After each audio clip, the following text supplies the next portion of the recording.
할렐루야. 오늘도 말씀을 깨닫는 지혜와 응답받는 기도의 은총이 우리에게 넘치게 될 줄을 믿습니다. 야고보는 특별히 행함이 없는 믿음은 죽은 것이다 라고 강력하게 선포를 합니다. 오늘의 본문은 그와 비슷한 맥락에서 이 물질과 부에 대하여서 우리가 그것을 어떻게 바라보고 어떻게 사용해야 하는지에 대해 편지합니다. 1절입니다. 들으라 부한 자들아 너에게 임할 고생으로 말미암아 울고 통곡하라. 1절 말씀은 들으라, 이거는 관심을 갖고 귀를 기울이라는 뜻이에요. 들어라, 너에게 임할 고생으로 말미암아 울고 통곡하라는 내용이죠. 이 누가복음 16장에 보면은 부자와 거지 나사로의 이야기가 나옵니다.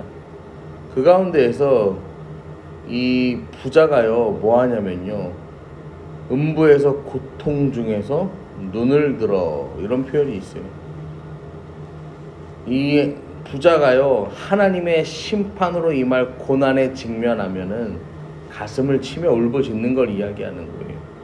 여러분 여기서 오해하시면 안 되는 게 뭐냐면요, 성경은요 단순히 재물이 많다라고 해서요 그 부자들을 비난하지 않습니다. 오늘 본문에서 정죄하는 부자들의 문제는 뭐냐면요, 착취하는 부자, 불의한 방법으로 재산을 모으는 부자, 그리고 그 소유를 이웃과 가난한 자들을 위해 나누지 않고 독차지하는 부자들에 대한 정죄입니다. 2절입니다. 너희 재물은 썩었고 너희 옷은 좀 먹었다. 여러분 그 당시 부의 척도는 곡식이죠, 곡식. 지금처럼 그림을 하나 갖고 있는데 이 그림이 몇십억입니다. 그 당시엔 그런 거 없어요. 그냥 창고에 쌓아놓은 곡식이 많아야 그게 부자인 거예요. 근데 그 부의 상징이 되는 곡식이 다 썩었다라는 거죠. 헬라어 문법에서 2절 말씀은요 완료시예요. 썩는 중이 아니라 좀 먹는 중도 아니라 이미 썩었고 이미 좀이 쓸었다라는 이야기예요. 욕심을 부려가며 모은 모든 재물이 썩어 없어질 것에 불과하다라고요 말하고 있습니다. 여러분 세상은요 사라질 것에 집착하며 영원할 것이라 믿습니다. 그런데요 썩어서 버릴 만큼 많은 재물이 있지만 이것을 여전히 베풀지 않는 모습을 또 보게 됩니다. 돌보지 않아요. 나눌 수 있음에도 나누지 않아요.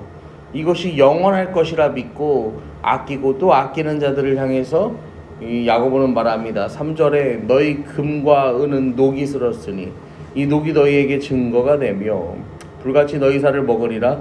너희가 말세의 재물을 쌓았도다. 여러분 금이 세상에서 제일 귀한 이 가치로 평가되는 이유 중에 하나가 뭐냐면요, 금은 변하지 않기 때문이에요. 그럼에도 불구하고 금이 녹이 쓴다라고 말해요. 실제로 녹이 쓴다는 게 아니라 이 금과 은을 주신, 이 물질을 주신 하나님의 원래의 뜻에 합당하지 않게 사용되는 물질에 대한 비유입니다. 이 녹이 후에 부자들이 받게 될 심판에 증거가 된다라고 말해요. 그리고 최후의 심판 날에는 이 증거가 효력을 발휘해서 이 부자들을 파멸로 이끌어갈 것임을 증거합니다. 이 부자들이 심판받는 이유, 불의한 부자들이 심판받는 이유가 뭐냐면 4절에도 보시면 보라 너희 밭에서 추수한 품꾼에게 주지 아니한 삭시 소리 지르며 그 추수한 자의 우는 소리가 만군의 주의 귀에 들렸느니라. 레위기에 보면요 품꾼의 삭스를 아침까지 밤새도록 내게 두지 말라. 이게 뭐냐면요 이 임금을 밀리지 말라는 거야. 바로바로 그 값을 치르라는 거죠. 신명기에도 보시면요 24장 15절에 보시면 품삯을 언제 주라고 하냐면 품삯을 당일에 주라 그렇게 권면합니다.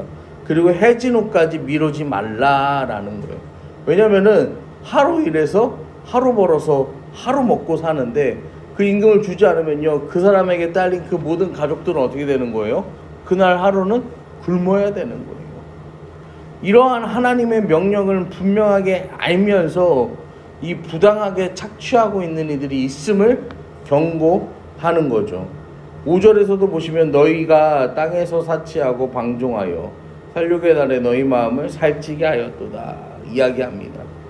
불의한 부자들은 하루하루의 생존을 위해서 품을 바는 일당 노동자가 품삯을 착취당해 살 길이 막막한 고통 가운데 있는 것과 대조적으로요 사치와 쾌락을 탐닉하며 살아가는 걸 이 5절에서 이야기합니다. 부자의 상에서 떨어지는 음식으로 겨우 배를 채우던 거지 나사로가 죽고 나서는요 자색 옷과 고운 베옷을 입고 날마다 향약을 즐기는 부자도 죽어요. 그런데요 그 아브라함을 만나는 모습을요 누가복음에 이렇게 기록합니다. 아브라함이 이르되 예 너는 살았을 때 좋은 것을 받았고 나사로는 고난을 받았으니 이것을 기억하라. 이제 그는 여기서 위로를 받고 너는 괴로움을 받느니라. 여러분 풍요로움은 죄가 아니에요. 하지만 풍요를 이루기 위해서 부정한 방법으로 취하는 것, 여유가 있음에도 불구하고 나누지 않고 돌아보지 않는 것을 야고보가 경고하는 거예요. 5절에도 보시면은 마음을 살찌게 한다라는 게 이게요 마음의 양식 뭐 이런 게 아니라 죄를 지으면서도 죄에 대해서 무감각해짐을 말하는 거예요. 6절에도 보시면 너희는 의인을 정죄하고 죽였으나 그는 너희에게 대항하지 아니하였느니라. 사람들이 뭐 하는 거예요? 죄에 대해서 무감각해지니까 의인을 정죄하고 죽이는 일에 앞장서는 거죠. 여러분 불의한 부자들은요 품꾼들의 품삯을 주지 않고 빼앗는 것에 만족하지 않고 더 나아가서 그 힘을 사용해서요 그들에게 대항하지도 않는 옳은 자를 비난하고 죽이는 범죄까지 저지릅니다.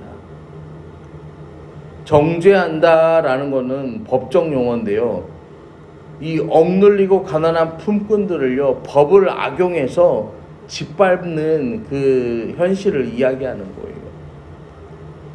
그리고 그들의 그러한 횡포는 결국에는 품꾼들을 죽음으로까지 몰아가게 되는 것입니다. 여러분 야고보가 오늘 말하고 싶은 게 무엇을 말하려고 그랬을까요?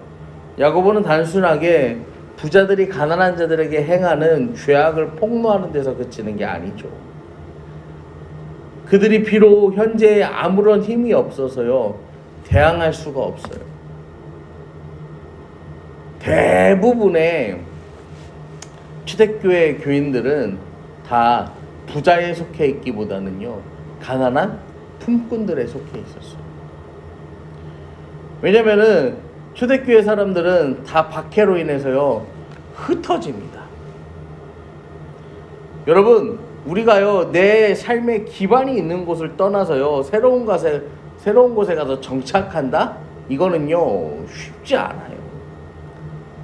어쩔 수 없이 품꾼으로 살아가는 그리스도인들이요 굉장히 많았다라는 거예요. 그리고 그들이 비록 현재에는 아무런 힘이 없어 대항할 수 없지만 결국에는 하나님께서 그들의 원한을 들으시고 풀어주실 것이라는 위로의 메시지를 지금 야고보는 전하고 있는 것입니다. 여러분 오늘 본문은요 이 현대를 살아가는 우리에게도요 강한 경고의 메시지가 되죠. 성경은 부자가 되는 것, 부를 쌓는 것 자체를요 죄라고 말하지는 않습니다.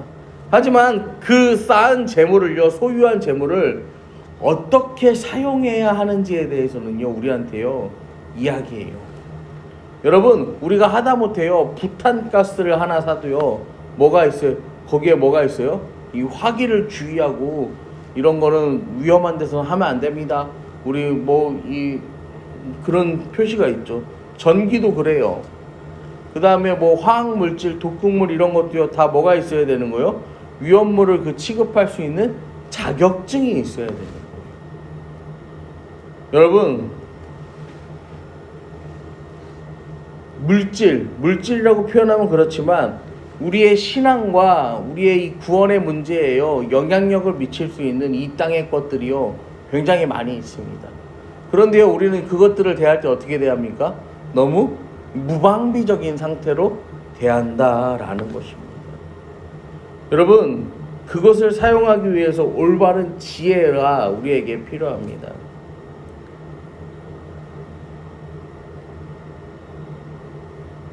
돈을 사랑하며 돈을 위하여 평생을 고생하며 사는 현대인들에게는 불편하지만 반드시 필요한 내용이에요.